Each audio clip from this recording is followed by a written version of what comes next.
দুটি বিষয় বলবো ঈশ্বরের বাক্যে যাবার আগে। প্রথমত আমরা আপনাদের টাইমস স্কয়ার চার্চে স্বাগত জানাতে চাই এবং আপনাদের ধন্যবাদ জানাই যে আপনারা ৫১তম স্ট্রিট এবং ব্রডওয়েতে আমাদের সঙ্গে রয়েছেন। নিউ ইয়র্ক সিটি দেশজুড়ে এবং বিশ্বের বিভিন্ন প্রান্ত থেকে যারা আমাদের সঙ্গে রয়েছেন তাদের জন্য আমরা অত্যন্ত কৃতজ্ঞ। সেই সাথে বিশ্বব্যাপী অনলাইনে যারা যুক্ত আছেন প্রতিবারই আন্তরিকভাবে স্বাগত জানাই। নাইজেরিয়া এবং রুয়ান্ডাকে স্বাগত জানাই। দক্ষিণ আফ্রিকা, নরওয়ে এবং পোল্যান্ডকে স্বাগত জানাই। যুক্তরাজ্য, জার্মানি এবং মার্টিনিক আপনাদেরও স্বাগত জানাই। রোমানিয়া, ঈশ্বর আপনাদের আশীর্বাদ করুন। আজ আপনারা আমাদের সঙ্গে রয়েছেন। ঈশ্বর সুইডেন, ফিজি দ্বীপপুঞ্জ, Grenada, Georgia, Canada, Panama, Trinidad, Saint Vincent এবং গ্রেনাডাইন্সকে আশীর্বাদ করুন এবং ব্রাজিলকেও স্বাগতম। আমরা কি অনলাইনে যারা আছেন তাদের স্বাগত জানাতে পারি? আমরা অত্যন্ত আনন্দিত। আমি আপনাদের দুটি গুরুত্বপূর্ণ তারিখ জানাতে চাই যা আপনাদের মনে রাখতে বলবো। প্রথমত হলো আগামী রবিবার এই চার্চের জন্ম হয়েছিল এক ব্যক্তির আনুগত্যের মাধ্যমে, যিনি পেনসিলভেনিয়া থেকে এসে ঈশ্বরের আহ্বানে সাড়া দিয়েছিলেন। এরপর ব্রুকলিনের রাস্তার এক গ্যাং সদস্য হ্যাঁ বলেছিলেন। ডেভিড উইলকারসন নিউ ইয়র্ক সিটিতে আসার জন্য এবং সুসমাচার প্রচার করার জন্য হ্যাঁ বলেছিলেন। তিনি ব্রুকলিন, নিউ ইয়র্কে সুসমাচার প্রচার করেছিলেন এবং সেদিন এক গ্যাং সদস্য যাকে যুদ্ধপ্রধান বলা হতো, সেই নিকি ক্রুজ যিশুকে হ্যাঁ বলেছিলেন। এর ফলস্বরূপ টিন চ্যালেঞ্জ প্রতিষ্ঠিত হয়েছিল এবং যদি আমরা সামনে তাকাই আমরা দেখতে পাই টাইমস স্কয়ার চার্চ আজ এখানে দাঁড়িয়ে আছে। আমরা সত্যি আশীর্বাদিত। আগামী রবিবার সারাদিন ব্যাপী নিকি ক্রুজ আমাদের সঙ্গে থাকবেন। তাই আপনি নিশ্চয়ই মিস করবেন না। তাই দয়া করে একা আসবেন না, কাউকে সঙ্গে নিয়ে আসুন। নিকি ক্রুজ এখন ৮৫ বছর বয়সী, কিন্তু তাকে দেখলে মনে হয় তিনি যেন মাত্রই গ্যাং থেকে বেরিয়ে এসেছেন। তাই নিকি ক্রুজকে সরাসরি শুনতে হলে অবশ্যই এখানে থাকতে হবে। তার পরের সপ্তাহে দুটি গুরুত্বপূর্ণ ঘটনা ঘটবে। এটি হবে ২১শে জানুয়ারি। আমি আপনাদের শেয়ার করব গত ১ বছর ঈশ্বর আপনাদের জীবনে কি কাজ করেছেন এবং আমরা বিশ্বাস করি যে প্রভু আমাদের কোথায় নিয়ে যেতে চান, বিশেষ করে ১ বিলিয়ন আত্মার দিকে এগিয়ে যাওয়ার যাত্রায়। আমরা ব্যাখ্যা করব এর অর্থ আমাদের জন্য কি। তাই এটি এক প্রকার দর্শন দেখার রবিবার হবে, যেখানে আমরা আলোচনা করব ঈশ্বর আমাদের মাধ্যমে কি করতে চান। এটি হবে ২১শে জানুয়ারি এবং ঠিক যেমন এই একটার উপাসনা শেষ হবে, আমরা আবার ফিরে আসব পরবর্তী ৩ রাতের জন্য। ৩ দিন ব্যাপী প্রার্থনা ও উপবাসে যোগ দিতে আমি আপনাদের আন্তরিকভাবে উৎসাহিত করতে চাই। আপনি যদি ১ রাতের জন্য আসতে পারেন বা ৩ রাতের জন্যই, তবে আসুন। এমনকি আপনি যদি দুপুর ১টার সেবায় থাকেন তাহলে বাড়িতে গিয়ে দুপুরের খাবার খেয়ে আবার ফিরে আসুন এবং সন্ধ্যা থেকে আমাদের সঙ্গে উপবাস শুরু করুন। প্রার্থনা ও উপবাস শুরু হবে প্রতি রাতে সন্ধ্যা ৭টায়, সোমবার, মঙ্গলবার, বুধবার। এরপর চূড়ান্ত রাতে আমরা আপনাদের উৎসাহিত করব হয় অনলাইনে যোগ দিতে অথবা গাড়ি চালিয়ে পেনসিলভেনিয়ায় আমাদের bible school summit international school of the মিনিস্ট্রিতে আসতে, যেখানে আমরা পাস্টর কার্টারের সঙ্গে শেষ করব। শয়তানের প্রথম কথাগুলো যা আমরা বাইবেলে লিপিবদ্ধ দেখতে পাই তা ছিল সন্দেহ জাগানোর একটি প্রশ্ন। বাইবেলের প্রথম গ্রন্থ আদিপুস্তক ৩:১ লেখা আছে, সত্যি কি ঈশ্বর এমন বলেছেন? এটাই ছিল শয়তানের প্রথম সংলাপ, একটি সন্দেহের প্রশ্ন। শয়তান এই কথা হওয়াকে বলেছিল। সে জিজ্ঞেস করেছিল, সত্যি কি ঈশ্বর এমন বলেছেন? শয়তান চেয়েছিল ঈশ্বরের বাক্য সম্পর্কে হবার মনে সন্দেহের বীজ বপন করতে। আমি বিশ্বাস করি শয়তান এখনো একই কৌশল ব্যবহার করে। এটি আজও ব্যবহৃত হয়, এমনকি যখন আমি প্রচার করি তখনও। কারণ আমি আপনাদের এমন কিছু বলতে চাই যা ঈশ্বর তার বাক্যে বলেছেন, বিশেষ করে ইফিসীয়দের প্রতি পত্রে। আমি অনুভব করি যে যুদ্ধের বিজয় এবং ঈশ্বরের আশীর্বাদ অনেকাংশেই নির্ভর করে আমাদের এই সত্যটি বুঝতে পারার উপর। কিন্তু যখন আমি কথা বলবো, আমি নিশ্চিত যে আপনাদের মধ্যে কিছু জন আছেন এখানে বসে থাকবেন আর শয়তান আপনাদের মনে আক্রমণ করবে। সে আপনাদের মনে সন্দেহ ঢোকানোর চেষ্টা করবে এবং বলবে, সত্যি কি ঈশ্বর এমন বলেছেন? বাইবেল কি আসলেই এটা বলে? আমি চাই আপনারা প্রস্তুত থাকুন, কারণ এখানে এমন কিছু আছে যা আমি বিশ্বাস করি আমাদের একটি গুরুত্বপূর্ণ জায়গায় নিয়ে যেতে পারে। এটি শুধু চার্চের জন্য নয়, বরং একটি ব্যক্তিগত অভিজ্ঞতার কথা। আমি আপনাদের একটি গল্প বলি। সিন্ডি এবং আমি শুক্রবার রাতে সিটির কোথাও বের হয়ে আমাদের ডিনার খাই। আমরা এটি করি কারণ আমাদের সব সন্তানই প্রতি শুক্রবার রাতে ২১২ যুব ও তরুণদের অর্থাৎ প্রাপ্তবয়স্কদের ইভেন্টের সাথে গিয়ে নিয়মিতভাবে যুক্ত থাকে। যদি আপনি হাই স্কুল বা কলেজ পড়ুয়া হন তাহলে এখানে আসার এবং থাকার একটি দুর্দান্ত সুযোগ রয়েছে। তাদের মধ্যে কেউ না কেউ ২১২ যুব ও তরুণ প্রাপ্তবয়স্কদের ইভেন্টে যুক্ত থাকে অথবা এখানে প্রতি শুক্রবার রাতে সেবক হিসেবে কাজ করে। এটি আমাদের জন্য সবসময় একটি বিশেষ রাত, কারণ সিন্ডি এবং আমি শুক্রবার রাতে একসাথে বের হই, যা শুধুমাত্র আমাদের সময়। ডিসেম্বরে বের হওয়া কঠিন ছিল। এটি ছিল হয়তো ৪-৫ সপ্তাহ পরে আমাদের বাইরে যাওয়া। আমরা বি ট্রেনে চড়ে শহর দিকে যাচ্ছিলাম একটি ভূমধ্য সাগরীয় রেস্টুরেন্টে, যেখানে আমরা যাচ্ছিলাম। একটি ভরা ট্রেনে বসেছিলাম, সিন্ডি বসেছিলেন এবং আমি পোল ধরে দাঁড়িয়েছিলাম আর আমরা একে অপরের সঙ্গে কথা বলছিলাম। কিন্তু একসময় সিন্ডি আর আমাকে দেখছিলেন না তিনি বিভ্রান্ত হয়ে আমার পিছনে তাকাচ্ছিলেন। আমি জানতাম না তিনি কি দেখছেন, তাই আমি তাকে জিজ্ঞেস করলাম, তুমি কি দেখছো?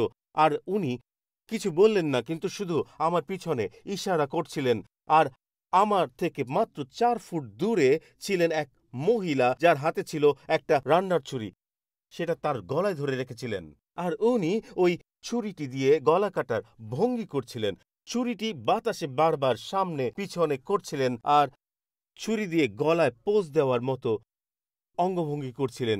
ওই মহিলা মানসিকভাবে অসুস্থ ছিলেন, কিন্তু হাতে ছিল গলা বরাবর একটা ছুরি।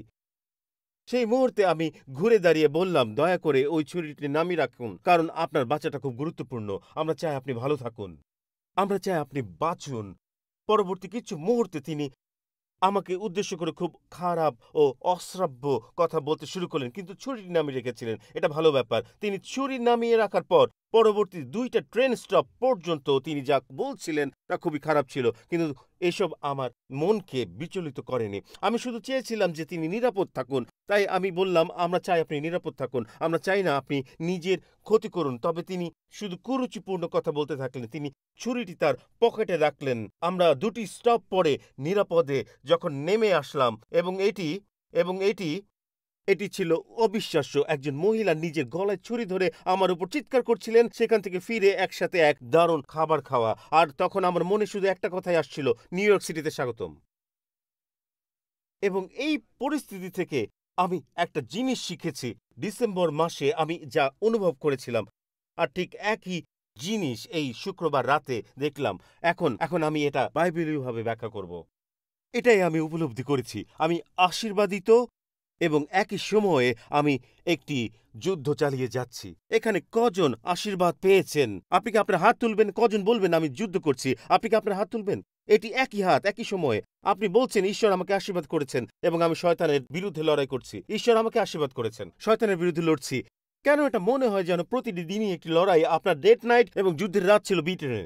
এটি নিউ ইয়র্ক সিটির ব্যাপার নয়, এটি বিশ্বাসীর একটি বিষয়। কারণ এই যুদ্ধগুলোর পিছনে কিছু আছে। আমি বিশ্বাস করি ঈশ্বর কিছু একটা করতে চান এবং শয়তান সেটা বাধা দেবার জন্য সবসময় চেষ্টা করছে। এটাই আমি বিশ্বাস করি যে ঘটছে। ঈশ্বর কিছু একটা করতে চান, এই যুদ্ধগুলোর পিছনে এটি রয়েছে। ঈশ্বর কিছু করতে চান এবং শয়তান সেটি বাধা দিতে চেষ্টা করছে। আজ সকালে আমি একটি টেক্সট পেলাম মিড ওয়েস্টের একজন পাস্টরের কাছ থেকে। তিনি লিখেছিলেন, আমি অনুভব করছি ২০২৪ একটি কঠিন বছর হবে। আপনি কি মনে করেন? আমার প্রতিক্রিয়া ছিল এটাই।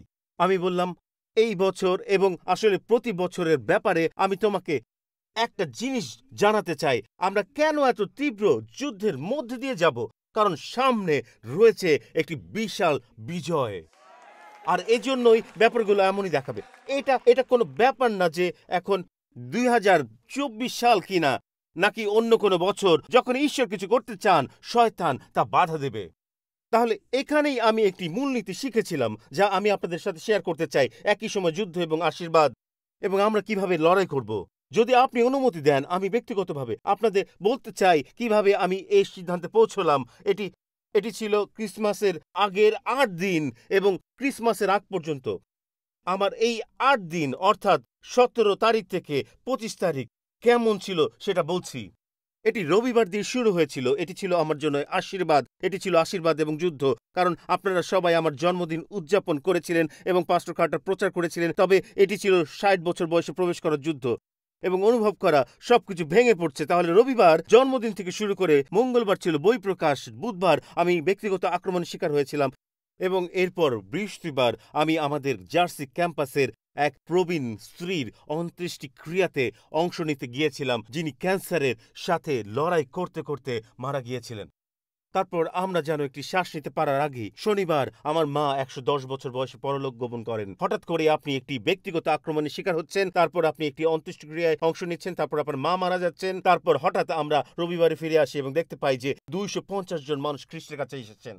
আমাদের এই সমস্ত অভিবাসী পরিবারগুলোর সাথে সম্পর্ক গড়ে তোলার সুযোগ আছে, যারা মধ্য ও দক্ষিণ আমেরিকার বিভিন্ন স্থান থেকে এসেছে, এবং আমরা তাদের আশীর্বাদ দিতে পারি। তখন হঠাৎ আপনি ভাবতে শুরু করেন, ঈশ্বর কত মহান। এর মধ্যে আমি সোমবার কোভিড পজিটিভ হই এবং একটার পর একটা চলতে থাকে। আমি বললাম, আমি কি একটু স্বস্তির নিঃশ্বাস ফেলতে পারি দয়া করে? আমি কি শুধু একটু স্বস্তির নিঃশ্বাস পেতে পারি? কেউ কি কখনো ঈশ্বরের কাছে এটি চেয়েছে? আর এখান থেকে আমি আমার জন্য একটি প্রকাশ বা উপলব্ধি পেয়েছি, যেটাকে আমি অভিহিত করেছি রোলার কোস্টার হিসেবে। আসলে তা হলো স্বর্গীয় স্থানে বসবাস করা জীবন। আমি এটা আপনাদের ব্যাখ্যা করব, কারণ এটা রোলার কোস্টার নয়, এটি স্বর্গীয় স্থান।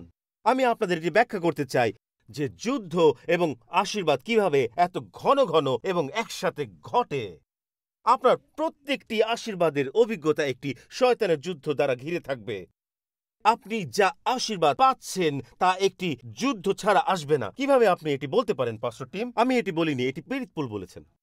আমি আপনাদের কিছু দেখাতে চাই। যখন পৌল ইফিসীয় ও কলসীয়দের পত্র লিখতে শুরু করেছিলেন, আমি নিশ্চিত নই, আসলে এটি নয় যে নিশ্চিত নই বলা ভালো, আমি এই অংশটি বিশ্বাস করি না। আমি আপনাদের একটি বাক্য বলবো যা হয়তো স্ক্রিনেও দেখা যাবে। আপনি এত স্বর্গীয় চিন্তাশীল যে পৃথিবীতে আপনার কোনো উপকার নেই।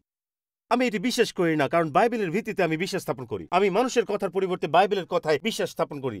অনেকেই বলে আপনি এত স্বর্গীয় চিন্তাশীল যে পৃথিবীতে আপনার কোনো উপকার নেই, কিন্তু সত্য হলো আপনি পৃথিবীতে উপকারী হতে হলে স্বর্গীয় মনোভাব রাখতে হবে। এটাই পৌল কলসীয় ৩ অধ্যায় বলেছেন। তিনি বলেছেন, তাহলে তোমরা যখন খ্রিস্টের সঙ্গে মৃত্যু থেকে জীবিত হয়েছ, তখন খ্রিস্ট স্বর্গে যেখানে ঈশ্বরের ডান দিকে বসে আছেন সেই স্বর্গীয় বিষয়গুলোর জন্য আগ্রহী হও। জাগতিক বিষয়ে মনোযোগ না দিয়ে বরং স্বর্গীয় বিষয়ে মনোযোগ দাও। তোমরা তো মরে গেছো এবং তোমাদের জীবন খ্রিস্টের সঙ্গে ঈশ্বরের মধ্যে লুকানো আছে। আমি সত্যি পছন্দ করি ইউজিন পিটারসন এই অংশটির অনুবাদে যেভাবে ব্যাখ্যা করেছেন। তিনি এইভাবে বলেছেন, তুমি যদি খ্রিস্টের সঙ্গে এই নতুন পুনরুত্থান জীবনে সত্যি আগ্রহী হও, তবে সেই অনুযায়ী আচরণ করো। সেই বিষয়গুলোর পিছনে ছোট, যেখানে খ্রিস্ট কর্তৃত্ব করেন, মাটির দিকে তাকিয়ে হাঁটবে না, কারণ তোমার সামনে যা আছে তাতে মগ্ন হবে না। এই অংশ ভালোবাসি। উপরে তাকাও এবং সতর্ক হও যে খ্রিস্টের চারপাশে কি ঘটছে। এই অংশ ভালোবাসি, যেখানে প্রকৃত কার্যকলাপ চলছে। এটাই আমাকে সবচেয়ে বেশি উত্তেজিত করে। তাই আমি বিশ্বাস করি যে উদ্ধস্ত বিষয়ের প্রতি মনোনিবেশ করা মানে শুধু স্বর্গের কথা চিন্তা করা নয়, এটি স্বর্গীয় স্থান সম্পর্কে। আমি এটি কিছুক্ষণের মধ্যে ব্যাখ্যা করব। ২ করিন্থীয় ৪ অধ্যায় ১৮ বলে, যা দেখা যায় আমরা তার দিকে দেখছি না, বরং যা দেখা যায় না তার দিকেই দেখছি। যা দেখা যায় তা মাত্র অল্প দিনের, কিন্তু যা দেখা যায় না তা চিরদিনের। তাই পরবর্তী কয়েক মুহূর্তের মধ্যে আমরা অদৃশ্য বিষয়ে দৃষ্টি নিবদ্ধ করব। আমি যখন এই প্রশ্নগুলো করতে শুরু করেছিলাম, তখন ইফিসীয় পত্র তার উত্তর দিয়েছে এবং আমি সেগুলো আপনাদের মধ্যে ভাগ করতে চাই। আজ আপনারা কিছু গুরুত্বপূর্ণ উত্তর পেতে চলেছেন। আমি বারবার এই প্রশ্ন করছিলাম, কেন নিউ ইয়র্ক সিটিতে পাস্টর হওয়া এত কঠিন? কেন টাইমস স্কয়ার চার্চের পাস্টর হওয়া এত কঠিন? কেন এখানে স্টাফ হিসেবে কাজ করাটা এত কঠিন? এবং শুনুন, আমি আপনাদের বলতে চাই কেন এই চার্চে আসাটাও এত কঠিন। যেদিন থেকে আপনি এই চার্চে হাঁ বলেছেন, সেদিন থেকে এটি এক অবিরাম যুদ্ধ। কিছুই সহজ মনে হয় না। কেন? কারণ হচ্ছে আশীর্বাদ বিশাল, আর তার সাথে যুদ্ধ অনেক তীব্র। যুদ্ধ তীব্র হওয়ার কারণ হলো ঈশ্বর এবং শয়তান দুজনেই জানেন এই আশীর্বাদ কতটা বড়। আমাদের প্রবীণ সদস্যরা এবং আমাদের স্টাফ, যখনই আমরা কারো সাক্ষ্য শুনি যিনি খ্রিস্টের কাছে এসেছেন এবং দেখি ঈশ্বর তাকে বাঁচাতে কত কিছু করেছেন, তখনই আমরা এটি আরো গভীরভাবে বুঝতে পারি। আমরা সবসময় একটা কথাই বলি, এই কারণে আমরা লড়াই করি। এই আশীর্বাদের জন্য, এই সাক্ষ্যের জন্য, এই গল্পের জন্য। এই কারণেই আমরা লড়াই করি। আপনি কি বলছেন পাস্টর টিম? স্বর্গীয় স্থানই সেই জায়গা যেখানে যুদ্ধ হয় এবং আশীর্বাদও একই সাথে সেখানে থাকে। এখন আমি আপনাদের এটি বাইবেলের মাধ্যমে ব্যাখ্যা করব। তাই আমার সঙ্গে থাকুন এবং শত্রুকে এই কথা বলতে দেবেন না। ঈশ্বর কি সত্যি এটি বলেছেন? আপনি এটি নিজের চোখে দেখতে পাবেন। এবং শুধু তাই নয়, আমি এই যুদ্ধ কিভাবে করি তা আপনাকে দেখাবো। যুদ্ধ করার স্থান এবং আশীর্বাদের স্থান এক হলেও যুদ্ধের অবস্থান ঠিক সেই রকম নয় যেমনটা আপনি কল্পনা করেন। ঠিক আছে, এটাই মূল কথা। ঈশ্বরের আশীর্বাদ কোথায়? ইফিসীয় 1:3 দেখুন। আমাদের প্রভু যীশু খ্রিস্টের পিতা ও ঈশ্বরের গৌরব হোক। আমরা খ্রিস্টের সঙ্গে যুক্ত হয়েছি বলে স্বর্গের প্রত্যেকটি আত্মিক আশীর্বাদ ঈশ্বর আমাদের দান করেছেন। এবং তা কোথায়? খ্রিস্টের সেই স্বর্গীয় স্থান। বন্ধুরা, আপনি কি শুনেছেন? সমস্ত আত্মিক আশীর্বাদ স্বর্গীয় স্থানে। আমি আবারও বলছি, আমি আশীর্বাদ পেয়েছি। আপনি আশীর্বাদ পেয়েছেন? আচ্ছা, এখানে রয়েছে। টাইমস স্কয়ার চার্চ আশীর্বাদ পেয়েছে। আপনারও আশীর্বাদ রয়েছে। কিন্তু এটি মনে রাখতে হবে, ইফিসীয় 1:3 আশীর্বাদ সর্বদা ইফিসীয় 6:12 এর শয়তানের শক্তির দ্বারা চ্যালেঞ্জের সম্মুখীন হবে। আপনি কিভাবে এটা বলতে পারেন পাস্টর টিম? এখানেই উত্তর। ইফিসীয় 6:12 বলে, আমাদের এই যুদ্ধ তো কোনো মানুষের বিরুদ্ধে নয়, বরং তা অন্ধকার রাজ্যের সব শাসনকর্তা ও ক্ষমতার অধিকারীদের বিরুদ্ধে, অন্ধকার জগতের শক্তিশালী আত্মাদের বিরুদ্ধে, আর আকাশের সমস্ত মন্দ আত্মাদের বিরুদ্ধে। পল, কোথায় তা? আচ্ছা, আমার আশীর্বাদ কোথায়? দুষ্ট শক্তিগুলো কোথায়? হে প্রভু, আমাদের এখন সাহায্য করুন, কারণ এখানে আশীর্বাদ এবং যুদ্ধ একসাথে ঘটছে বলে মনে হচ্ছে। ঈশ্বর যে জায়গায় তার আশীর্বাদ পাঠাচ্ছেন, ঠিক সেই জায়গাতেই শয়তানের শক্তিগুলো তাদের শিবির স্থাপন করতে শুরু করেছে। এরা দুজনেই একে অপরের পাশে একই ব্লকে, একই ভবনে বাস করছে।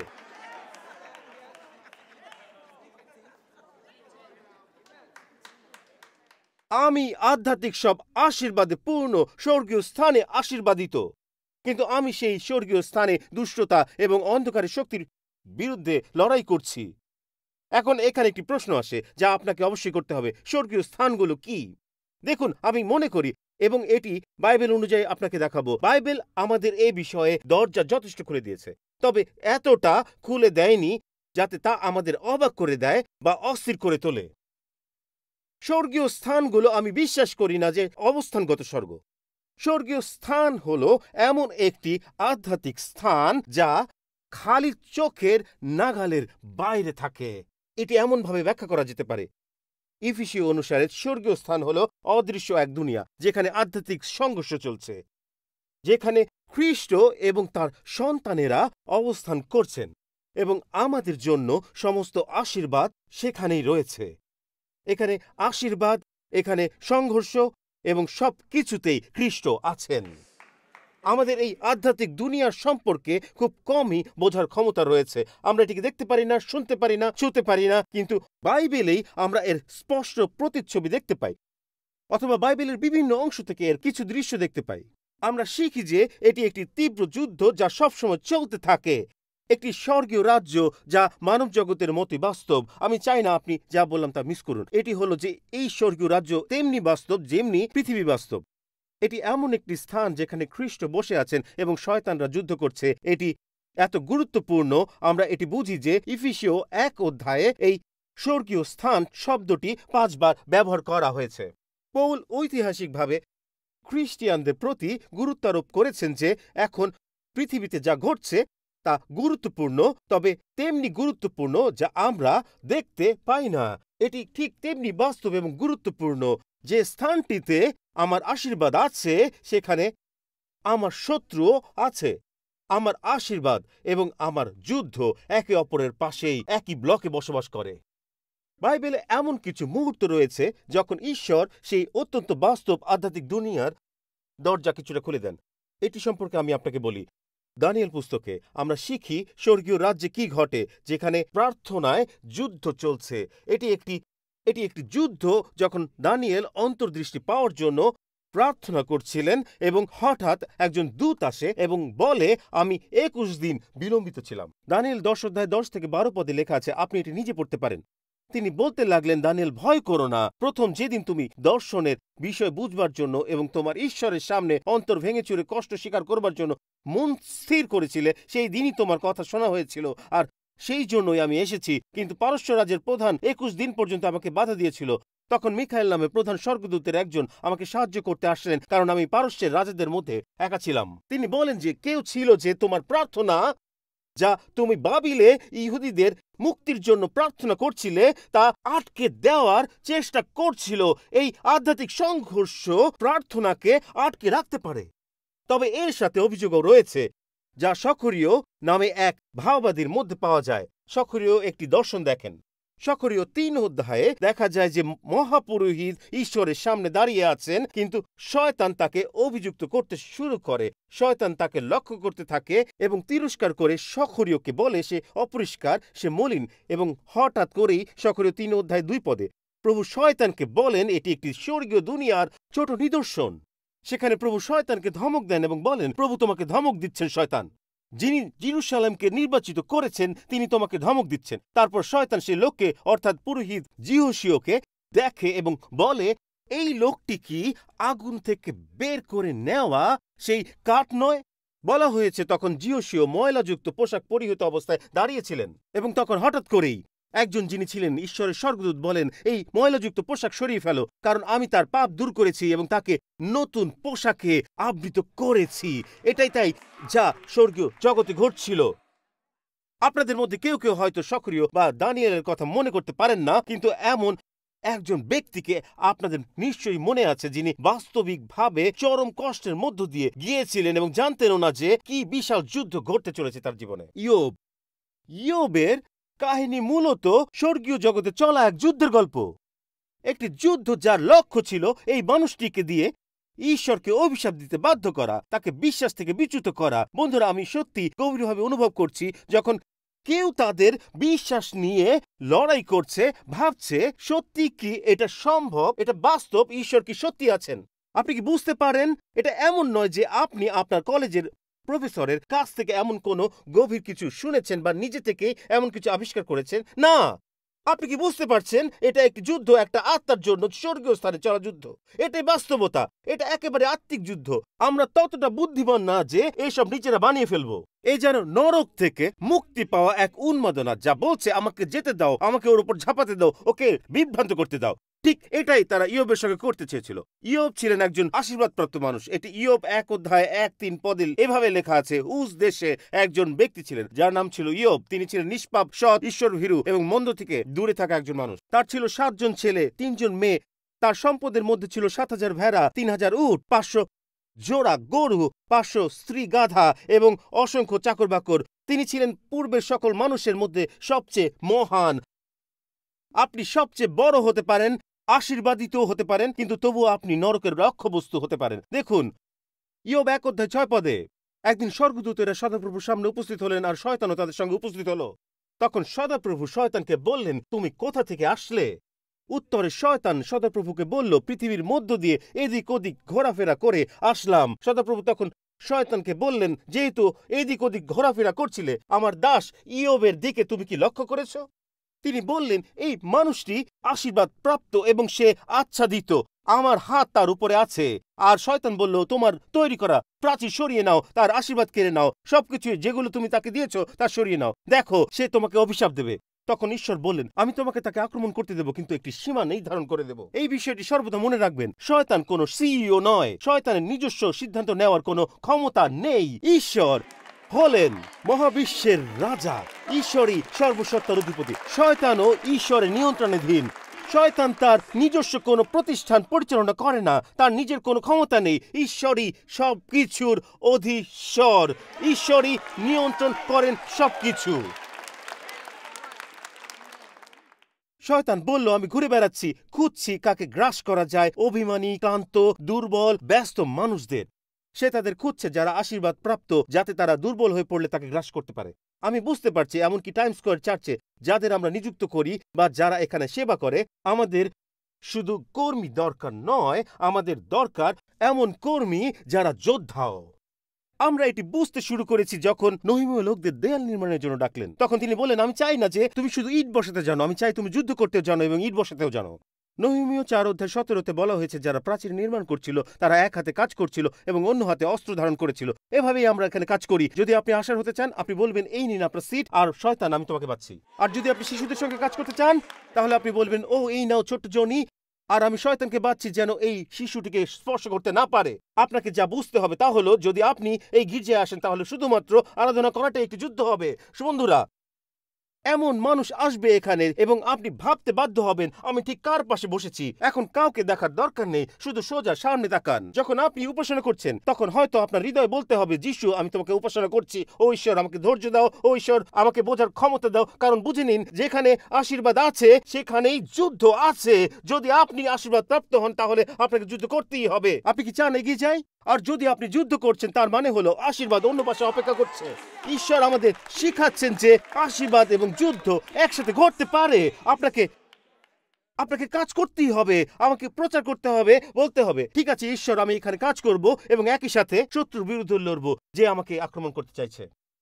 আমি 325 খ্রিস্টাব্দে অনুষ্ঠিত হওয়া পৃথিবীর প্রথম খ্রিস্টান সম্মেলন সম্পর্কে পড়ছিলাম, যাকে বলা হয় নাইসিয়া সম্মেলন।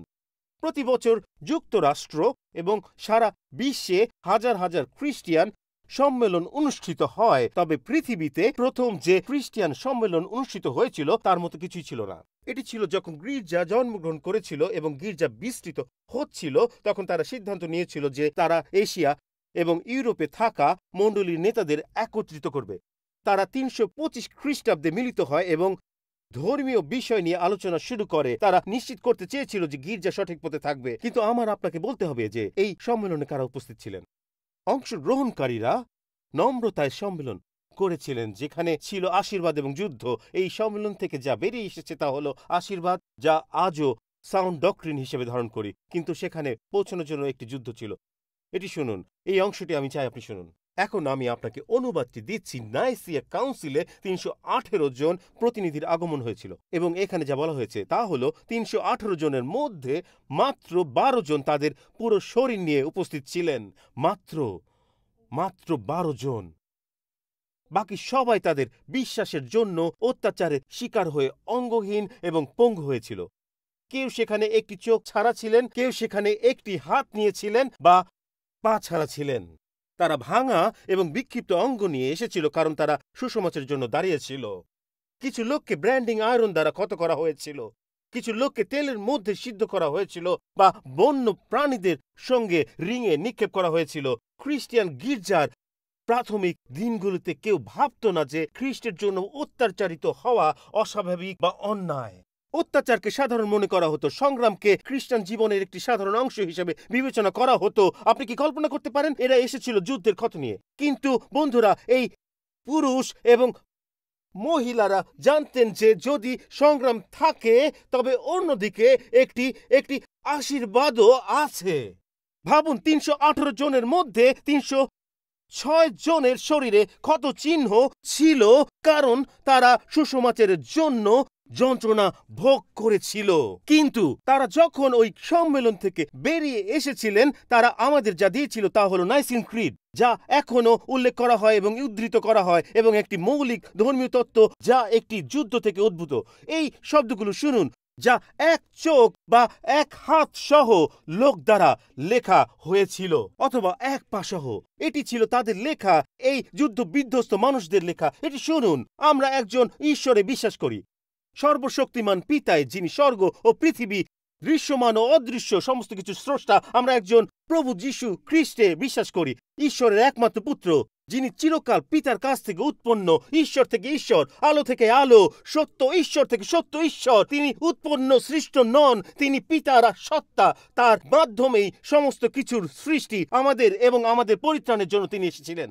তিনি স্বর্গ থেকে নেমে এসেছিলেন, পবিত্র আত্মা এবং কুমারী মরিয়ম থেকে শরীর ধারণ করেছিলেন এবং আমাদের জন্য সত্যি মানব হয়ে ওঠেন। পন্তীয় পিলাতের অধীনে ক্রুশারোপিত হন, মৃত্যু সহ্য করেন এবং সমাধিস্থ হন। হালেলুয়া! তবে তৃতীয় দিনে তিনি পুনরুত্থিত হন, শাস্ত্র অনুযায়ী স্বর্গে আরোহণ করেন, পিতার ডান দিকে বসে আছেন এবং জীবিত ও মৃতদের বিচার করতে সমহিমায় পুনরায় আসবেন। এবং তার রাজ্যের কখনো শেষ হবে না। আর তারা এখানে থামেনি। তারা বলছিল, আমরা কাউকে অনুমতি দেব না যাতে পবিত্র আত্মার কার্যকে খাটো করা হয়, এবং আমরা পবিত্র আত্মায় বিশ্বাস করি, জীবনদাতা প্রভু, যিনি পিতা এবং পুত্র থেকে আগত, যিনি পিতা ও পুত্রের সাথে পূজিত এবং মহিমান্বিত, যার মাধ্যমে মসিহের ঘোষণাগুলো প্রকাশিত হয়। আমরা এক পবিত্র ও প্রেরিত গির্জায় বিশ্বাস করি। আমরা পাপের ক্ষমার জন্য এক বাপ্তিস্ম নেই। আমরা মৃতদের পুনরুত্থান এবং একটি অনন্ত জীবনের প্রত্যাশা করি। আমেন, আমেন এবং হালেলুয়া। আমার কথা শুনুন, যারা অনলাইনে দেখছেন, এটি কোনো সেমিনারি থেকে পিএইচডি ধারণকারী দ্বারা লেখা হয়নি। এটি দুঃখ এবং যন্ত্রণা থেকে লেখা হয়েছে, এটি একটি যুদ্ধ থেকে লেখা হয়েছে, এটি মনের দ্বারা লেখা হয়নি, এটি একটি হৃদয় থেকে লেখা হয়েছে, যা বলেছিল আমরা শাস্ত্র রক্ষা করব। এটি প্রকাশনের জন্য লেখা হয়নি, এটি বইয়ের চুক্তি পাওয়ার জন্য লেখা হয়নি। এটা লেখা হয়েছিল কারণ তারা গির্জা রক্ষা করতে চেয়েছিল। প্রতিটি আশীর্বাদে একটি লড়াই থাকবে এবং প্রতিটি লড়াইয়ে একটি আশীর্বাদ থাকবে। হালেলুয়া!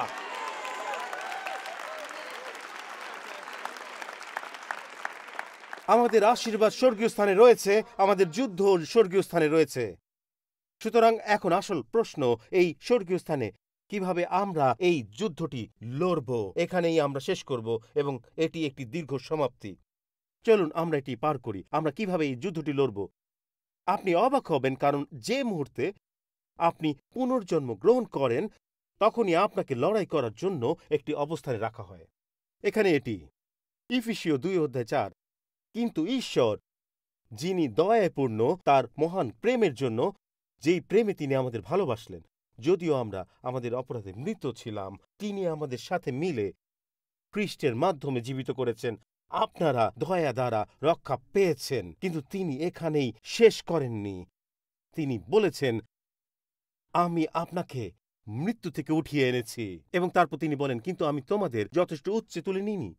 6 পদে লেখা আছে, এবং আমাদেরকে তার সাথে তুলে নিয়ে খ্রিস্ট যিশুর মধ্যে কোথায়? স্বর্গীয় স্থানে বসিয়েছেন। তিনি কেবলমাত্র আপনাকে পাপ ও মৃত্যু থেকে উঠিয়ে আনেননি, কিন্তু আপনাকে আরো উচ্চে স্বর্গীয় স্থানে তুলে নিয়েছেন। কিছু লোক হয়তো ভাবছেন, আমি এত উচ্চে উঠতে চাই না, কারণ আমি জানি সেখানে কি আছে। আমি সেখানে উঠতে চাই না, কিন্তু বন্ধুরা, আপনি ইতিমধ্যে সেখানে আছেন যদি নতুন জন্ম পেয়ে থাকেন। তাই আপনি বিজয়ের আসন থেকে, এখানে দেখুন, আপনি বিজয়ের আসন থেকে যুদ্ধ করছেন। আপনি বিজয়ের আসন থেকে যুদ্ধ করছেন, যা আমাকে রোমাঞ্চিত করে। এবার দেখুন, তাহলে এর মানে কি? ইফিসীয় 2:6 বলে যে আপনি তার সাথে উন্নীত হয়েছেন এবং তার সাথে স্বর্গীয় স্থানে আসীন হয়েছেন। এর অর্থ কি দাঁড়ায়? এখানে দেখুন, এখানে আছে, এটি লিখে রাখুন, কারণ এই 2 বাক্যাংশ রয়েছে। আপনি খ্রিস্টের সাথে আছেন এবং আপনি খ্রিস্টে আছেন। আপনি খ্রিস্টের সাথে আছেন এবং আপনি খ্রিস্টে আছেন। এর মানে কি পাস্টর টিম? চলুন প্রতিটি বিষয়ে কথা বলি এবং আমরা শেষ করি। খ্রিস্টের সাথে থাকা মানে আপনি ইতিমধ্যেই বিজয়ী। এর মানে হলো যে যদি আপনি তার সাথে বসে থাকেন, তাহলে এমন কোনো যুদ্ধ নেই যা আপনি জিততে পারবেন না। আপনি বিজয়ী হতে পারেন। বন্ধুরা, এটা আশ্চর্যজনক। আপনি কিভাবে জানেন পাস্টর টিম? আপনি কি প্রস্তুত? কারণ এটি হলো সেই স্থান যেখানে খ্রিস্ট বসে আছেন। এটি আরো অনেকগুলো ব্যাখ্যা দেয়। এটি আসছে ইফিসীয় 1:20, যার দ্বারা তিনি মৃত্যু থেকে খ্রিস্টকে জীবিত করে তুলেছেন এবং স্বর্গে তার ডান পাশে বসিয়েছেন। কোথায় বসিয়েছেন? স্বর্গীয় স্থানে। কোথায় এটি? এখানে দেখুন, অনেক দূরে মহাকাশে, যাদের হাতে সমস্ত শাসন, ক্ষমতা, শক্তি এবং কর্তৃত্ব রয়েছে, তাদের তিনি খ্রিস্টের অধীন করেছেন। এগুলি সবই ইফিসীয় 6:12 ব্যবহৃত নামগুলি। তিনি বলেন তিনি তাদের সমস্তের উপরে রয়েছেন। এটি কিছুক্ষণের জন্য পর্দায় রাখুন, কারণ আমি চাই না আপনি আমেন, হালেলুয়া বা ধন্যবাদ যিশু বলার সুযোগ মিস করেন। তিনি বলেন, আমি তোমাকে এমন এক স্থানে বসিয়েছি যেখানে যদি তারা আজ নতুন করে পাপের নামকরণ করে, আমি তোমাকে জানাচ্ছি, তা প্রথম শতাব্দীতে লেখা হোক বা 21 শতাব্দীতে হোক, আমি তাদের সকলের উপরে রয়েছি। তিনি বলেন সেখানে এমন কোন নাম নেই যা খ্রিস্টের ঊর্ধ্বে রয়েছে। এমন কিছু নেই যার মুখোমুখি আপনি হচ্ছেন, যা তিনি অতিক্রম করেননি। বন্ধুরা, আমি আপনাদের বলছি, এটি আমাকে আনন্দে ভরিয়ে দেয়, কারণ যদি আমি তার সঙ্গে আসলে অধিষ্ঠিত হই, তবে এমন কোনো যুদ্ধ নেই, এমন কোনো আসক্তি নেই যা জয় করা সম্ভব নয়। কিছুই নেই সেখানে, কোনো হতাশা নেই, কোনো কিছুই আপনাকে আঁকড়ে ধরতে পারে না। তিনি হতাশার ঊর্ধ্বে, তিনি আসক্তির ঊর্ধ্বে, তিনি বিভ্রান্তির ঊর্ধ্বে, তিনি সর্বোচ্চ স্থানে আছেন। তার নাম, সে তো সকল নামের ঊর্ধ্বে, এবং সেই নাম হলো যিশু। হালেলুয়া! আমি আপনাকে বলছি, এই নাম আনন্দ আনে, যা আমার হৃদয়ে আত্মবিশ্বাস আনে যে ঈশ্বর বলেছেন যদি আমি নতুন জন্ম নেই, তিনি শুধু আমাকে মৃত্যু থেকে রক্ষা করেননি, তিনি আমাকে স্বর্গীয় স্থানে বসিয়েছেন। আমি তার সঙ্গে বসে আছি। যদি আপনি তার সাথে থাকেন, আর শত্রু আপনার পিছু নেয়, বলুন, যাও যিশুর সঙ্গে কথা বলো। তিনি সেই যিনি মৃতদের মধ্য থেকে পুনরুত্থিত হয়েছেন, যিনি সেই জন যার নাম সব নামের ঊর্ধ্বে।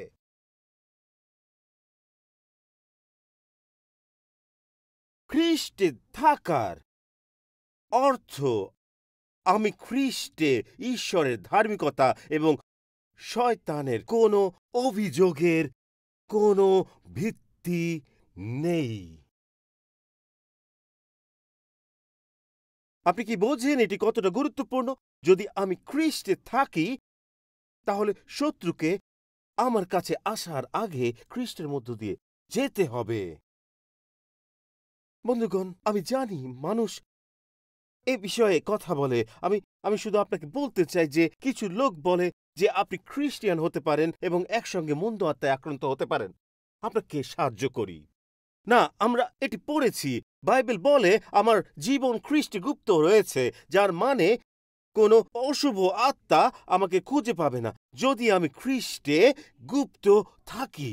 কাউকে এই মিথ্যা শিক্ষা দিতে দেবেন না যে এই কারণগুলো প্রমাণ করে কেন আপনি মন্দ আত্মায় আক্রান্ত হতে পারেন। না, আমি খ্রিস্টে আছি। আপনি বলছেন শয়তান খ্রিস্টকে ভেদ করে আমার কাছে পৌঁছাতে পারে। বন্ধুগণ, যদি খ্রিস্টে থাকি আমি নিরাপদ।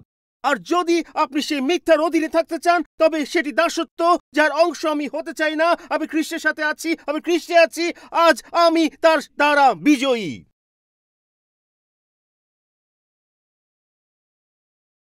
আমি আপনাকে বলছি, খ্রিস্টে থাকাই নিরাপদতম স্থান হবে যেখানে আপনি থাকতে পারেন। আসুন, গানের দল আস্তে আস্তে শেষ করছি। আসুন, আমাকে খ্রিস্টে এইভাবে ব্যাখ্যা করতে দিন। ইফিসীয় 1 অধ্যায় 1 পদ স্পষ্ট এই কথা বলে। পৌল শুরু করেন এইভাবে: পৌল ঈশ্বরের ইচ্ছায় যীশু খ্রিস্টের প্রেরিত বিশ্বাসীগণের উদ্দেশ্যে, এবং তিনি খুবই স্পষ্টভাবে বিশ্বাসীদের বলতে যাচ্ছেন যে তারা কে, তারা কারা। ইফি শহরে ও যারা খ্রিস্ট যিশুর উপর বিশ্বাসী। পৌল বলেছেন, আমি বলতে চাই ইফি শহরে যারা ঈশ্বরের লোক ও খ্রিস্ট যিশুর উপর বিশ্বাসী। পৌল কি বলতে চাইছিলেন? এটা গুরুত্বপূর্ণ, কারণ ইফিসীয় পত্রটি একটি কারাগারের পত্র। এটি কারাগার থেকে লেখা হয়েছিল এবং পৌল তখন জেলে ছিলেন, আর তিনি সেখান থেকে লিখেছিলেন। তবে পৌল খ্রিস্টে ছিলেন। তাকে নিরো কারাগারে পাঠিয়েছিল এবং পরে সেই দুষ্টু শাসক নিরো দ্বারা তিনি সাক্ষ্যমর হবেন। পৌল যেখানে ছিল, সেই শারীরিক অবস্থানের তুলনায় তার আধ্যাত্মিক অবস্থান বেশি শক্তিশালী ছিল। তিনি বলছিলেন খ্রিস্টে থাকা জেলে থাকার চেয়ে বেশি গুরুত্বপূর্ণ। তিনি ইফিসীয় খ্রিস্টিয়ানদের বলছিলেন খ্রিস্টে থাকা ইফিসে থাকার চেয়ে বেশি গুরুত্বপূর্ণ। ও, আমি এখন অনলাইনে যারা আছেন তাদের সাথে কথা বলতে চাই, কারণ আমি যা বোঝাতে চাই তা হলো আপনি হয়তো এই মুহূর্তে মধ্যপ্রাচ্যে অথবা চীন অথবা কিউবা থেকে দেখছেন। আপনি এমন একটি দেশে থাকতে পারেন যেখানে বাইবেল প্রচার নিষিদ্ধ। আপনি এমন একটি দেশে থাকতে পারেন যা যুদ্ধ বিধ্বস্ত। আপনি হয়তো ইউক্রেনে বা রাশিয়ায় আছেন। কিন্তু আমি আপনাকে একটা ভালো খবর জানাতে চাই। যদি আপনি একজন পুনর্জীবিত খ্রিস্টান, আমি চাই আপনি বুঝুন, আপনি হয়তো রাশিয়ায় আছেন, কিন্তু আপনি যদি খ্রিস্টে থাকেন এবং আপনি হয়তো একটি কমিউনিস্ট দেশে আছেন, আপনি হয়তো চীন বা উত্তর কোরিয়ায় আছেন, যদি আপনি খ্রিস্টে থাকেন, তাহলে খ্রিস্টে থাকা কোনো ভৌগোলিক অবস্থানের চেয়ে বেশি শক্তিশালী। কারণ অনেকেই এটা ভুলে গেছেন। তারা ভাবছেন আমি কিভাবে একজন খ্রিস্টান হতে পারি, আমি ব্রঙ্কসে বাস করি। আমি বলছি, যদি আপনি খ্রিস্টে থাকেন তাহলে এটা গুরুত্বপূর্ণ নয় আপনি ব্রঙ্কসে বাস করছেন নাকি স্টেটেন আইল্যান্ডে অথবা লং আইল্যান্ডে। আপনাকে শুধু নিশ্চিত করতে হবে যে আপনি খ্রিস্টে আছেন।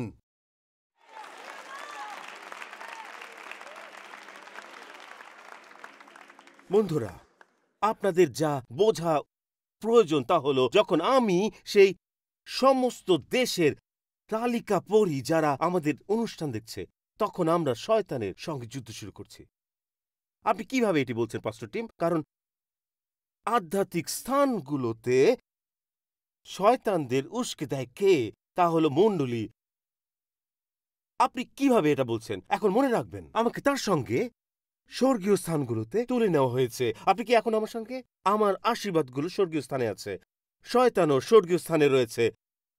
এবং এখানে তিনি বলছেন, পৌল সরাসরি এই সমস্তের মধ্যে চলে গিয়ে বলেন, টাইম স্কয়ার চার্চ, আপনারা যুদ্ধ শুরু করছেন। প্রতিবার যখন এই দেশগুলোর নাম পড়ি, প্রতিবার যখন প্রচার করি, প্রতিবার যখন আপনি আরাধনা শুরু করেন, কেন এটা এখানে আসে? যাতে ঈশ্বরের বহুগুণ প্রজ্ঞা এখন প্রকাশিত হতে পারে মণ্ডলীর মাধ্যমে, স্বর্গীয় স্থানগুলির শাসক ও কর্তৃত্বর প্রতি। প্রতিবার যখন আপনি গান করেন, আপনি নরককে জানিয়ে দিচ্ছেন, আমি যিশুকে বিশ্বাস করি, আমি বিশ্বাস করি যে তিনি সবকিছুর ঊর্ধ্বে রয়েছে, আমি যিশুকে বিশ্বাস করি। বন্ধুরা, তিনি বলছেন তোমরা জানাও। এই জানানোটা মণ্ডলীর মাধ্যমেই হয়। এই পথটি আবার দেখুন বন্ধুরা, তিনি বলেন যে আপনারা ঈশ্বরের জ্ঞান প্রকাশ করেন। এটা কি বন্ধুরা? ঈশ্বরের জ্ঞান কি? আমি আপনাদের বলবো এটা কি। প্রথম করিন্থীয় 1:24 পৌল ব্যাখ্যা করেছেন। এখানে এটি আছে, খ্রিস্টই ঈশ্বরের শক্তি এবং ঈশ্বরের জ্ঞান। এটাই কারণ যে আমি সবসময় আনন্দিত হই যখন রিকার্ড এবং তার দল আরাধনায় আসে। চলুন এগিয়ে আসুন, আসুন। কারণ আমি ভালোবাসি সেই গানগুলো গাইতে যা যিশুকে মহিমান্বিত করে, কারণ সেই নামই স্বর্গীয় স্থানগুলোকে উত্তেজিত করে। আমি নই, এটা আমি নই। আমি নিজের ব্যাপারে কিছু ভাবি না বন্ধুরা, আমি নই, এটা তিনি। তিনি শত্রুর মধ্যে ভয় সৃষ্টি করেন। আমি শুধু খ্রিস্টের মধ্যে থাকি, আমাকে শুধু খ্রিস্টের মধ্যে থাকতে দিন। গির্জার কাজ হলো যিশুর নামকে উচ্চ করা। এটাই আমাদের করবার জন্য ডাকা হয়েছে, এটাই আমাদের করতে বলা হয়েছে। যখন আপনি জাতিগুলোর মাঝে যান এবং যা করা উচিত তা করতে শুরু করেন, তখন এটি নরকের শক্তিকে উত্তেজিত করে, নরক আমাদের বিরুদ্ধে আসতে শুরু করে। আসুন এই দিয়ে শেষ করি এই অংশটি যেখানে আমি ঈশ্বরের কাছে সাহায্য চাইছি। ঈশ্বর সাহায্য করুন। এটি একটি প্রার্থনা, এটি আমার চোখ খুলে দেওয়ার একটি প্রার্থনা, যাতে আমি বুঝতে পারি কেন আশীর্বাদ এবং যুদ্ধ একই সাথে ঘটে। এটি একজন ভাওবাদী এবং তার সেবকের গল্প, যে কেবল যুদ্ধ দেখেছিল কিন্তু কখনো বুঝতে পারেনি ঈশ্বর কি করছেন। দ্বিতীয় রাজাবলী 6:15 এই কথাগুলো শুনুন। এটি ইলিশায় এবং তার সেবকের গল্প। পরের দিন ভোরে ঈশ্বরের লোকের চাকর উঠে যখন বাইরে গেল, তখন সে দেখতে পেল ঘোড়া এবং রথ নিয়ে একদল সৈন্য শহর ঘেরাও করেছে। এবং তার সেবক ইলিশাকে বলল, হায় আমার প্রভু, আমরা কি করব? সে জানত যে যুদ্ধ তার সামনে রয়েছে। এবার দেখুন বন্ধুগণ, ইলিশা উত্তর দিলেন, ভয় করো না, কারণ যারা আমাদের সঙ্গে আছে তারা তাদের চেয়ে সংখ্যায় বেশি। এবং এটি ইলিশা বললেন, ইলিশা প্রার্থনা করলেন, প্রভু তার চোখ খুলে দাও যেন সে দেখতে পায়। এখানে দেখুন বন্ধুরা, তখন সদাপ্রভু সেই সেবকের চোখ খুলে দিলেন। সে চেয়ে দেখতে পেল ইলিশায়ের চারপাশে পাহাড়গুলো আগুনের রথ ও ঘোড়ায় ভরা। ঈশ্বর তার চোখ খুলে দিলেন এবং বললেন, তুমি শত্রুর সঙ্গে যুদ্ধ করছো, কিন্তু যদি তোমার চোখ খুলে দিই তাহলে তুমি দেখতে পাবে স্বর্গীয় জগতে আমি কি করছি। বন্ধুরা, এটাই আমি চাই। আমি চাই ঈশ্বর আমার চোখ খুলে দিন। আমি দেখতে চাই, আমি জানতে চাই যে এটা সত্যি এক যুদ্ধ, কিন্তু সেই যুদ্ধের মধ্যে রয়েছে সুরক্ষার আশীর্বাদ। ঈশ্বরের হাত আমাদের উপরে রয়েছে। আপনারা সবাই উঠে দাঁড়ান। আমি আপনাদের বোঝাতে চাই এটা কিভাবে কাজ করে। এটাই আমার হৃদয়ে আনন্দ নিয়ে আসে, কারণ শত্রু অবশ্যই আপনার বিরুদ্ধে আক্রমণ চালাবে। সে আপনাকে বলবে, সে বলবে, এই বিষয়টি গুরুত্বপূর্ণ। সে আপনাকে বলবে, তোমার জিনিসপত্র গুছিয়ে নাও, এখান থেকে বেরিয়ে যাও। শয়তান চেষ্টা করবে তোমার আশীর্বাদ কেড়ে নিতে। আর আপনার যুদ্ধ হবে এই চিন্তার মধ্যে, আমি বেরিয়ে যাই, আমি চলে যাই, আমি এখান থেকে সরে যাই। কিন্তু ঠিক এই সময় আপনি মিস করতে পারেন সেই আশীর্বাদ যা ঈশ্বর আপনার জন্য প্রস্তুত করেছেন। কারণ শত্রু যখন আক্রমণ করতে চায় তখন সে আত্মবিশ্বাসকে টার্গেট করে। শুনুন শুনুন বাইবেল 1 পিতর 5:8 শয়তান সম্পর্কে কি বলে। এখানে বলে, নিজেদের দমনে রাখো ও সতর্ক থাকো, কারণ তোমাদের শত্রু শয়তান গর্জনকারী সিংহের মতো করে কাকে খেয়ে ফেলবে তার খোঁজ করে বেড়াচ্ছে। তুমি কি এটা দেখেছো বন্ধুরা? এর মানে হলো শয়তান এই মঞ্চে ঘোরাফেরা করে, চেষ্টা করে এই অসাধারণ মানুষদের সরিয়ে নিতে, এই গানের দলের সদস্যদের সরিয়ে নিতে, যারা এখানে আছে তাদের গ্রাস করতে চেষ্টা করে। এবং যেটা ঘটে, যখন আপনি খ্রিস্টের সঙ্গে থাকেন এবং খ্রিস্টের মধ্যে থাকেন, এটাই আমাকে আনন্দে ভরিয়ে তোলে। আপনি কি প্রস্তুত? এটি হলো সেই দ্বিতীয় বংশাবলী 16 যাদের অন্তর সদাপ্রভুর প্রতি ভক্তিতে। এখানে কিসের কথা বলা হয়েছে?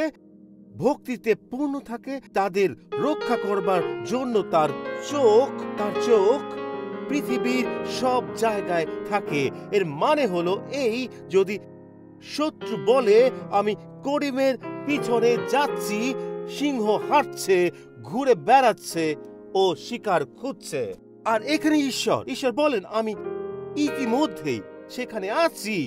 তিনি বলেন যখন শয়তান হাঁটছে তখন আমার চোখ তার দিকে দৌড়ে যাচ্ছে। এর মানে হলো যখন শয়তান হাঁটছে, ঈশ্বর ইতিমধ্যে দৌড়ে এসে আমার কাছে উপস্থিত হয়েছে। বন্ধুরা, কেন আমি বলবো না ঈশ্বর তোমাকে চাই, আমার জীবনে তোমাকে প্রয়োজন? কেন বলবো না? এটা একটি চুক্তি, এটা সেই চুক্তি, এটি আমার হৃদয়ে অসীম আনন্দ নিয়ে আসে। ঈশ্বর বলেন আমি ইতিমধ্যে তোমার জন্য যুদ্ধ করছি, শত্রু আসার আগেই আমি তোমার সাথে আছি। এখনই যা হচ্ছে তা হলো এই বাক্য প্রচারিত হয়েছে, এই বাক্য প্রচারিত হয়েছে, আর শয়তান এই স্থান দিয়ে হাঁটছে। যিশু এটি এইভাবে বলেছিলেন, বীজ বপনকারী বাক্য বপন করে। তারা সেই ব্যক্তি যারা পথের ধারে আছেন যেখানে বাক্য বপন করা হয়েছে, আর যখন তারা শোনে তখনই শয়তান আসে এবং তাদের মধ্যে বপন করা বাক্যকে ছিনিয়ে নিয়ে যায়। আপনি জানেন শয়তান কি করে? আমি যতক্ষণ প্রচার করছি শয়তান তখনই বলে এটা সত্যি নয়। ঈশ্বর কি আসলে এটি বলেছেন? সে ইতিমধ্যেই আপনার মনে খেলা শুরু করে দিয়েছে। সে এখনই আপনার মনে কথা বলছে, আমি এখানে আসতে চাইনি। ওই লোকটা সবার উপর চিৎকার করছে, সামনের সারিতে থুতু ছেটাচ্ছে। এটা কেমন চার্চ? শত্রু ইতিমধ্যে চেষ্টা করছে আপনাকে সেই আশীর্বাদ থেকে বঞ্চিত করতে, যেখানে ঈশ্বর আপনাকে উদ্ধার, ক্ষমা, চিরস্থায়ী জীবন এবং বিজয় দিতে চান। আর আপনি একটাই আওয়াজ শুনছেন, একটাই আওয়াজ, যেই সে পিছন ফিরে তাকাবে, এখান থেকে বেরিয়ে যাও। আর এটাই আপনি ভাবছেন, চলো এখন যাই। ঠিক আছে, আমি চার্চে এসেছি, এখন চলে যাই। এবং আপনি ঈশ্বর আজ আপনার জন্য যা করতে চান তা মিস করতে যাচ্ছেন। আজই সেদিন যেদিন ঈশ্বর আপনাকে পরিবর্তন করতে চান, আজই সেদিন যেদিন ঈশ্বর আপনাকে ছুতে চান। কেন? কারণ এই মুহূর্তে যুদ্ধ চলছে, কিন্তু ঈশ্বরের আশীর্বাদ আপনার জন্য অপেক্ষা করছে, এবং এটি এখনই ঘটতে পারে। আমি চাই না আপনি আপনার মাথা নিচু করুন, আমি চাই না আপনি চোখ বন্ধ করুন, কারণ এই টাইম স্কয়ার চার্চে যারা খ্রিস্টিয়ান আছেন, আমি চাই তারা এখনই প্রার্থনা শুরু করুন, এখনই মধ্যস্থতা করুন, কারণ এই মুহূর্তে কিছু মানুষ নতুন করে জন্ম নিতে যাচ্ছে। আর শয়তান চেষ্টা করবে সেই বাক্যকে চুরি করতে। প্রতিবার আমি নতুন জন্ম নিয়ে কথা বলি টাইম স্কয়ার চার্চ, জানেন আপনাদের কি করতে হবে? এই মুহূর্তে মধ্যস্থতায় চলে যান। কেন? কারণ একই সাথে আশীর্বাদ এবং যুদ্ধ ঘটছে। তাই এটাই আপনাদের কাজ। আপনাদের কাজ হলো প্রার্থনা করা সেই শত্রুর বিরুদ্ধে যে আজ ঈশ্বরের বাক্যকে চুরি করতে চায়। এখানে দেখুন, বিষয়টি স্পষ্ট। আপনার জীবনের জন্য যুদ্ধ চলছে, আপনার অনন্ত জীবনের জন্য যুদ্ধ চলছে, আপনার আনুগত্যের জন্য যুদ্ধ চলছে, একটি যুদ্ধ চলছে। আর আজ খ্রিস্ট আপনাকে পরিবর্তন করতে চান। আপনি খ্রিস্টের সাথে এবং খ্রিস্টে থাকতে পারেন, আর এর শুরু হয় নতুন জন্মের মাধ্যমে। এটি বলুন, এসো পরিবর্তন করো। হে ঈশ্বর, বাইবেল এটাকে বলে নতুন জন্ম নেয়া, কিন্তু আমি এটা কিভাবে করবো পাস্টর টিম? এটা এবিসির মতো সহজ। স্বীকার করুন, আপনি পাপী, অন্তরে ভেঙে পড়েছেন। আমার একটি সমস্যা আছে যাকে পাপ বলে, যা নিজে থেকে ঠিক করতে পারি না। কোনো ওষুধ নেই, কোনো প্রোগ্রাম নেই, কোনো পুরোহিত, কোনো পাস্টর, কোনো উপাসনালয় বা মসজিদ, এমনকি কোনো ধর্ম নেই, কিছুই নেই যা এই পাপের অবস্থান ঠিক করতে পারে। আমি সাহায্য চাই। এরপর আসি বি অক্ষর, বিশ্বাস। বিশ্বাস করুন যে ঈশ্বর তার পুত্রকে 2000 বছর আগে পাঠিয়েছিলেন আমাদের পাপের জন্য ক্রুশে প্রাণ দিতে, মৃত্যু থেকে উঠলেন যাতে আমিও তার সাথে উত্থিত হই, যাতে আমি বিজয় জীবন যাপন করতে পারি। যিশুকে প্রভু হিসেবে স্বীকার করুন এবং বলুন, তুমি আমার জীবনের নিয়ন্ত্রক। তুমি শুধু রবিবারের জন্য নও, তুমি প্রতিদিনের জন্য। আমার মন, হৃদয়, আত্মা তোমার হাতে তুলে দিলাম, সব তুমি নাও। সবাই মাথা উঁচু করে চোখ খুলে থাকুন। আমরা আজ এই মুহূর্তে যুদ্ধ করতে যাচ্ছি। শয়তান চেষ্টা করবে শব্দ চুরি করার, কিন্তু আমি আপনাদের বলছি এখানে কিছু লোক আছেন যাদের জীবন এখন বদলে যেতে চলেছে ভিতর থেকে বাইরে পর্যন্ত। এখানে এমন কিছু মানুষ আছেন যারা ক্ষমা পেতে চলেছেন, ঈশ্বরের সন্তান হতে চলেছেন এবং আজ থেকে পুনরুত্থান, ক্ষমা এবং স্বর্গে যাওয়ার পথে এগিয়ে যেতে চলেছেন। সিদ্ধান্ত গ্রহণ করার পূর্বে এই জায়গা ছেড়ে যাবেন না। আমি একটি নতুন জন্মের প্রার্থনা করতে যাচ্ছি এবং যদি আপনি এখানে আজ বলেন, পাস্টর টিম, আমি আমার জীবনে ঈশ্বরকে চাই, আমি আমার জীবনে পরিবর্তন চাই, আমি চাই ঈশ্বর আসুন। শয়তানের মিথ্যে কথায় কান দেবেন না, যা বলে তুমি অনেক কিছু করেছো গত রাতে অথবা এই সপ্তাহে, এমন কিছু করেছো যা তোমাকে অযোগ্য করেছে। আমি আপনাদের বলছি, আপনি আজ মনোনীত হয়েছেন। যদি আপনি শ্বাস নিচ্ছেন এবং জীবিত আছেন, তাহলে আজ আপনার জন্য মুক্তির দিন। যদি আপনি এখানে আসেন এবং বলেন, পাস্টর টিম, যখন আপনি নতুন জীবনের প্রার্থনা করবেন, আমাকে ধরুন, আমি ঈশ্বরকে আমার হৃদয়ে চাই, যতটা সম্ভব হাত উপরে তুলুন, যতটা সম্ভব হাত উপরে তুলুন। আমি সব হাত দেখতে চাই। দেখুন সব হাত। হ্যাঁ হ্যাঁ হ্যাঁ হ্যাঁ হ্যাঁ হ্যাঁ হ্যাঁ, দেখেছি ওখানে, আমি দেখেছি পিছনে। হ্যাঁ হ্যাঁ হ্যাঁ হ্যাঁ হ্যাঁ, ধন্যবাদ ধন্যবাদ ধন্যবাদ ধন্যবাদ ধন্যবাদ ধন্যবাদ ধন্যবাদ ধন্যবাদ। আমি আমি আমি আপনাকে দেখেছি। আসুন ঈশ্বরকে ধন্যবাদ জানাই যা করতে যাচ্ছেন তার জন্য। ঈশ্বর তার কাজ শুরু করতে যাচ্ছেন। আসুন আমরা সবাই একসাথে প্রার্থনা করি। এই শব্দগুলো আমার সাথে বলুন। প্রিয় প্রভু যীশু, আমি বিশ্বাস করি তুমি ঈশ্বরের পুত্র। আমি বিশ্বাস করি ক্রুশের উপরে তুমি আমার পাপ, আমার লজ্জা, আমার অপরাধ গ্রহণ করেছো এবং তুমি মরেছো। তুমি আমার জন্য নরকের মুখোমুখি হয়েছো, তাই আমাকে যেতে হবে না। মৃতদের থেকে উঠেছো, আমাকে স্বর্গে একটি স্থান, পৃথিবীতে একটি উদ্দেশ্য এবং পিতার সাথে একটি সম্পর্ক দিতে। আজ প্রভু যীশু, আমার পাপ থেকে মন ফিরিয়েছি আবার জন্মগ্রহণ করতে। আসুন আমার সাথে এখন জোরে বলুন, ঈশ্বর আমার পিতা, যীশু আমার ত্রাণকর্তা, পবিত্র আত্মা আমার সহায়, বাইবেল আমার ঈশ্বর, স্বর্গ আমার ঘর, যীশুর নামে। আর সবাই বলুন আমেন আমেন আমেন, হালেলুয়া।